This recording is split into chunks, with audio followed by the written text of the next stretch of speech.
தீபாவளினா பளிச்சுன்னு ஞாபகத்துக்கு வர்றது பட்டு, பட்டாசு, பலகாரம். பலகாரம்னா ஞாபகத்துக்கு வர்றது மந்த்ரா கடலை எண்ணெய். அபார ருசி, ஆரோக்கியமான உடல் நலம். தீபாவளி அன்னைக்கு மட்டும் இல்ல, என்னைக்குமே கிச்சன்ல இருக்க வேண்டியது மந்த்ரா கடலை எண்ணெய் தான்.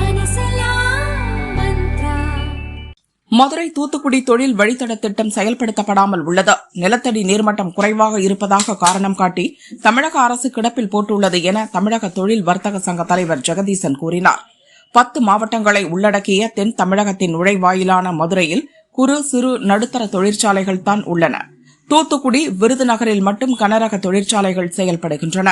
ஜெயலலிதா முதல்வராக இருந்தபோது 2013இல் இண்டஸ்ட்ரியல் காரிடார் எக்ஸலன்ஸ் என்ற பெயரில் மதுரை தூத்துக்குடி இடையிலான தொழில் வழித்தட திட்டத்தை அறிவித்தார். இதற்காக ஒரு சிறப்பு நிறுவனத்தை உருவாக்கி சிஇஓ ஒருவரும் நியமிக்கப்பட்டார். அரசு கையகப்படுத்திய 3000 ஏக்கர் நிலம் 4 வழிச்சாலை பகுதியில் உள்ளது. அருப்புக்கோட்டை முதல் எட்டயபுரம் வரை விவசாயத்திற்கு பயன்பாடற்ற 10,000 முதல் 20,000 ஏக்கர் நிலங்களை குறைந்த விலையில் எளிதாக கையகப்படுத்தலாம். சுற்றிலும் 200 கிராமங்களில் வேலைவாய்ப்பற்ற இளைஞர்கள் உள்ளதால் பயிற்சி அளித்தால் போதும். இங்கிருந்து சில மணி நேர பயணத்தில் தூத்துக்குடி துறைமுகம், மதுரை விமான நிலையம் இருக்கிறது.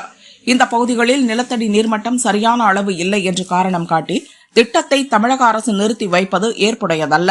அருகில் உள்ள சாயல்குடியில் கடல் நீரை குடிநீராக்கும் யூனிட் அமைத்து குழாய் வழியாக தொழிற்சாலைகளுக்கு தேவையான தண்ணீரை விலைக்கு விற்கலாம் என ஜெகதீசன் தெரிவித்தார்.